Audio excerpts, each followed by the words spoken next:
Good afternoon, everyone. Got a super interesting topic today. Going to be speaking with Dr. Rachel Yehuda from Mount Sinai.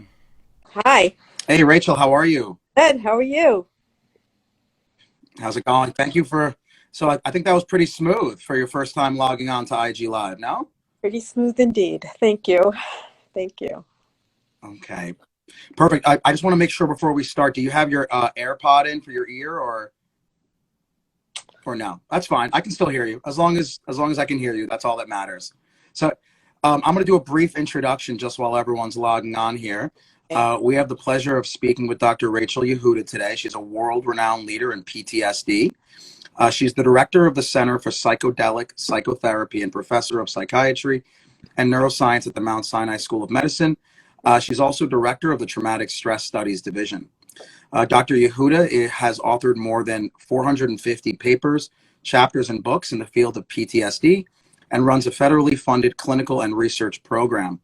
Her current interests include the risk and resilience factors for PTSD, psychological and biological predictors of treatment response in PTSD, genetic and epigenetic studies in PTSD, and intergenerational transmission of PTSD. Her research on cortisol and brain function has revolutionized our understanding of PTSD worldwide, and for that she was awarded the prestigious Max Planck Institute for Psychiatry Guest Professorship.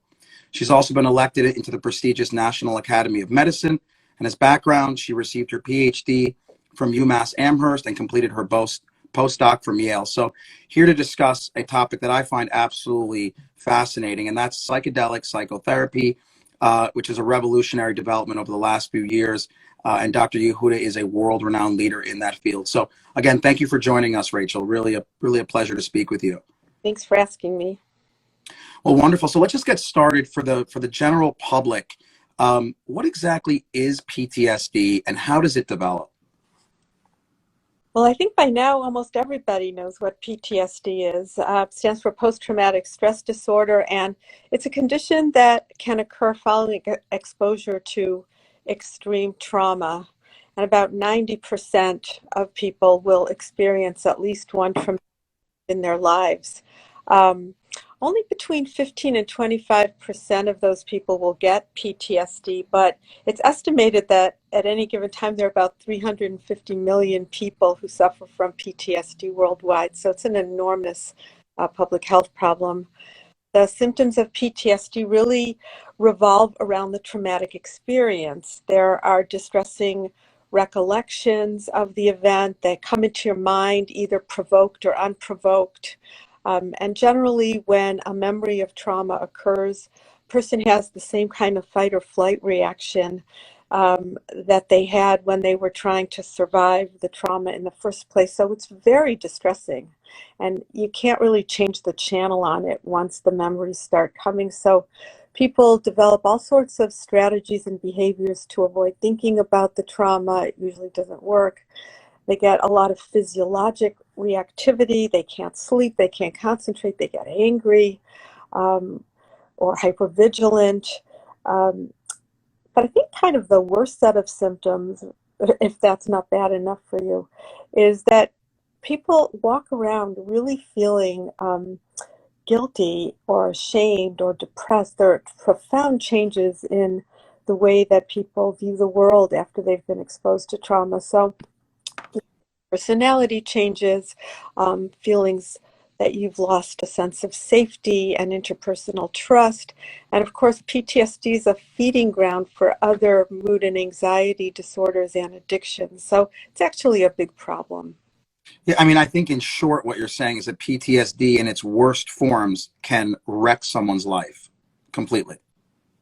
Yes, and many people with severe PTSD are actually and they have trouble holding down a job, or they have a lot of trouble functioning in society, in their homes, in their marriages, with their children, um, with their neighbors. So it can be quite devastating. And for some kinds of trauma, we really have to watch for suicidal thoughts, feelings, or even attempts. Uh, Yeah. a lot of times people with severe PTSD feel that they're just burdening people by their very existence. And so they feel somehow they get this idea that maybe we'll be better off if they're not there anymore. And so it's something we really to watch. Now, what are the current standard of care treatments for PTSD as background? What up to this point, what has been the standard of care? Well, according to all of the treatment guidelines, the first line of treatment for PTSD is psychotherapy, generally cognitive behavioral therapy, or what we call trauma-focused therapy. There's this idea in the field, which I agree with, that in order to heal from the effects of trauma, you kind of have to sit with what those effects are and talk about what happened and kind of integrate what happened into your life. The other kind of treatment that is available for PTSD that's recommended, but usually as a second line treatment, are antidepressants. There are two that are FDA approved. But for some people, these treatments or their combination can work quite well. But a lot of times people find that talking about their trauma before they're ready makes them very, very distressed. And so they can't really do the work that they're supposed to do, which is really looking the trauma in the eye and really going there and dealing with what happened and what might be able to happen next. Medications are usually prescribed in order to take the edge off, but what happens sometimes with that is that people are too numb to engage in trauma-focused work. Medications also can suppress symptoms, but often when the medications are removed, symptoms are just right below the surface, so haven't really solved a problem. You just edge off. Now, you've been quoted as saying that even though the science behind PTSD has improved and we understand it better, the treatments remain woefully inadequate. Just explain that. Basically, we understand more of the disease, but we don't have good treatment yet, correct? Well, the treatments that I mentioned, are good treatments. It's just that they don't really work for everyone, or while those treatments might alleviate symptoms of PTSD, they don't take them away completely. Or more importantly, people don't feel a sense of, I've got my life back, right? So what you really want to do when people come after a traumatic event is show them that there's life after trauma, that they can still love again, that they can still laugh again, that they can take the experience that they've had and kind of do something more going forward. Many people who have come out, I like to say, who have come out the other side of trauma, and achieve something that I like to call post-traumatic growth. They don't do that because of their trauma. They don't do that in spite of their trauma. They do that because they've been exposed to trauma, but they have found some way to find meaning in what happened to them and move forward in a different way. That's a very difficult thing to accomplish with cognitive behavioral therapy and even in combination with antidepressants. Although those treatments are a good start. If they work for you, great. If you can get into a zone where you can tolerate the traumatic material, that's terrific. But for a lot of people, they still remain very, very symptomatic. I was going to say, how did you first get involved in terms of psychedelic psychotherapy? Where did that field of research come about? When did it start, and how did you get involved? When did that start, and how did I get involved? Well, it's a pretty recent thing for me, relatively speaking. I first heard about MDMA psychotherapy in 2017. Maybe I heard about it even earlier when the initial trials were starting, the phase 2 trials. But I was skeptical about whether really such a brief treatment engagement could work. I didn't really understand the effects of psychedelics. I was very old school and kind of thought, drugs are bad for you. But what I've always been taught in a life, that when patients come and talk about their experimentation with drugs, that's a problem to be solved, not part of the solution to their problem. So I think when I first heard about psychedelics, I didn't understand it, and I thought it might be a little scary also, particularly for patients who are vulnerable to addiction. But I did learn more about it. I mean, for me, it's not a secret. I first started considering psychedelics in a serious way when I met Rick Doblin at Burning Man. Um, and even though my initial conversations were about really the potential neurotoxic effects of psychedelics, Rick very kindly offered to allow me to come to a MAPS training, which I did a few months later. And a MAPS training is a very special thing. I did mine in Israel with about 70 other therapists, Israeli and Palestinian therapists. It was a very beautiful experience being taught by Michael and Annie Mithofer.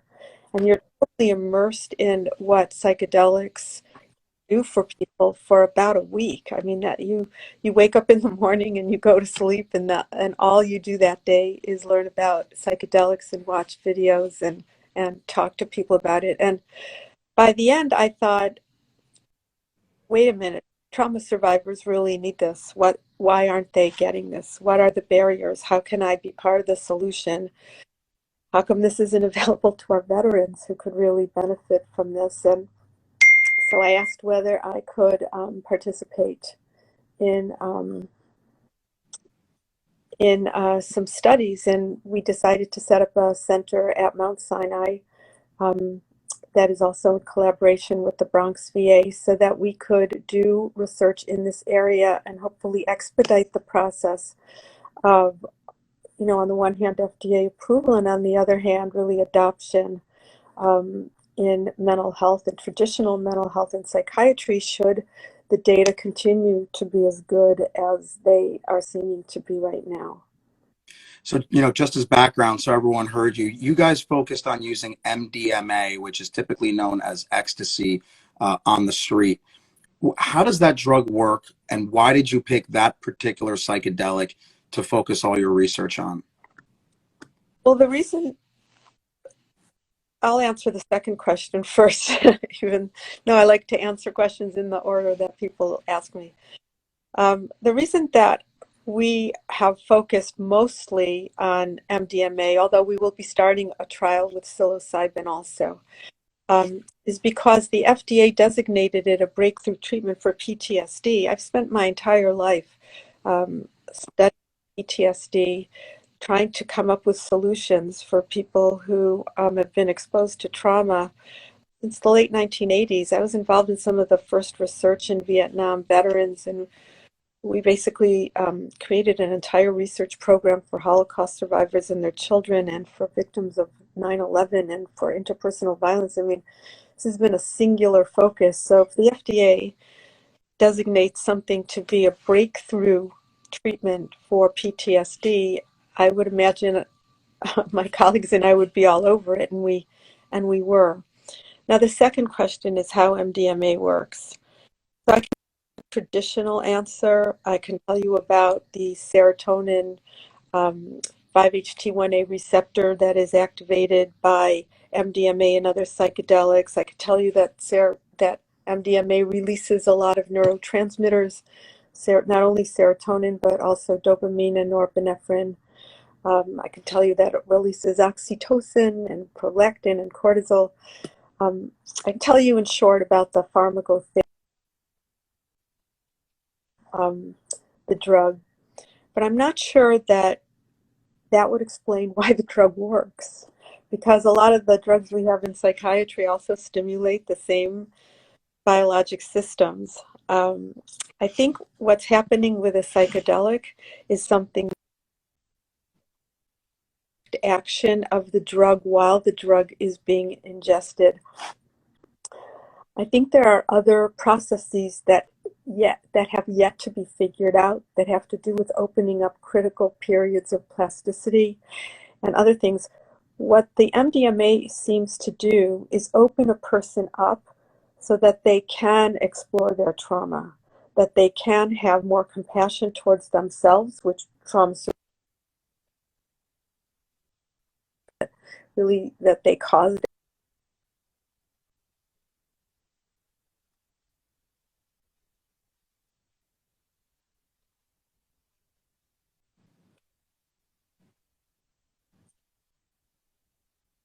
Memory so that it could be looked at.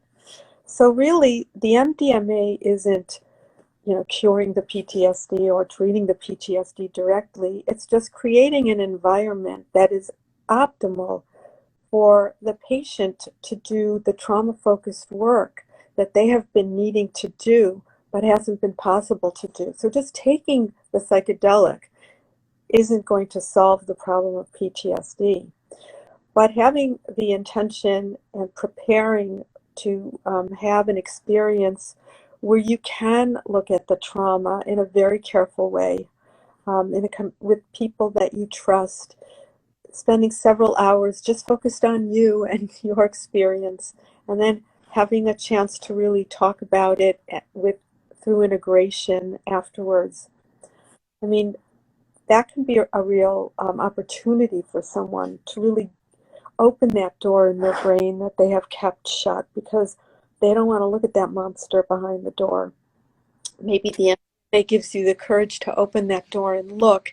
And once you do that, you can have a different idea about the trauma and then begin the process of healing and post-traumatic growth.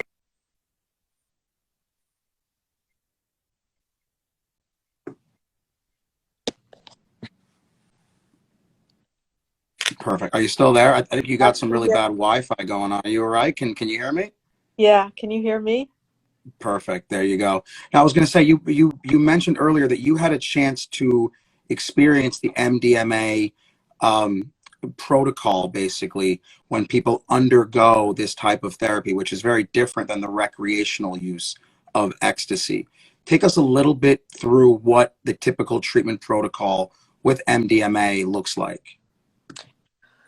The typical treatment protocol involves, first of all, talking before you get any medicine with the therapists who are going to be with you when you take the medicine, so that they can get to know you and so that they can explain what the therapy is about. And in the preparation, people talk a lot about something called your inner healing intelligence. And basically the instruction is to trust the medicine and trust yourself, that you're having the reaction that you need to have, even if it's going to be negative, which it sometimes is. Because after all, in the context of trauma, you may be bringing up really difficult material. So people hear the word ecstasy, they think this is going to be like pleasure, a lot of pleasure. But when you take MDMA therapeutically, it may not have that same feeling that of euphoria that sometimes comes when you take the drug recreationally, but you're taught to go with it and to let it go, take you where you need it to. On the day of the medication session, you're given the drug in the morning, and it takes about an hour or so for the medicine to kick in. You're given eye shades and you're listening to music through earphones, through headsets, and basically you're just letting this take you where it needs to go. The therapists will occasionally ask you how you're doing or if you want to talk. And with MDMA, it's not a classic psychedelic, so you don't have that ego dissolution that often happens with drugs like psilocybin, for example. You're able to interact and talk about what's going on, and oftentimes that's what you choose to do. And I can tell you the 8 hours goes by very, very quickly. And about 8 hours later, the acute effects of the MDMA leave your body. You're back to where you were. You feel a certain calm. And then the next morning begins the first of what hopefully will be several integration sessions where you talk while you're not under the influence about what happened and the associations that you make. In a typical protocol for PTSD, there might be several more dosing sessions that are followed by integration sessions. And in phase 2 and phase 3, and in the first phase 3 study, this approach seems to be very, very helpful, really taking away PTSD symptoms in about 3/4 of the people who have the treatment. But it's not just that the symptoms are reduced. People really feel very differently about their lives. They feel more connected to other people. They have a kind of a renewed desire to kind of embrace life and not kind of cower in the corner and try to avoid it and run away from it. So it's quite a powerful experience, I have to say. And what do the studies show in terms of efficacy, both short term and long term, when treating debilitating PTSD? Well, the studies so far have been pretty remarkable in showing that the efficacy is the effect size. That's the jargon we use in the field to show how big an effect is. So for something like an antidepressant, it's usually in the range of zero point 0.3 to zero point 0.5. For MDMA, it's greater than 0.9 or 1.9 if you count the MDMA-assisted psychotherapy. So the range is quadruple what you find for antidepressants and twice what you find for regular cognitive behavioral therapy. So these are very strong effects. And again, what we need are to do more. What we need is to do more studies. We need to do them in very vulnerable populations, and we need longer follow-ups to really see whether there is kind of a slippage or a relapse, which is very, very common in PTSD. A person can be doing fine for a long period of time, and then something will happen, and then they'll be pulled back in. It could be something in current events that reminds them of something that happened to them. It could be like if their child turns the same age they were when they were first traumatized, if they experienced childhood trauma. I mean, there are things out there that happen in the world that can greatly impact somebody's mental health and pull them back even if they've had a successful course of therapy.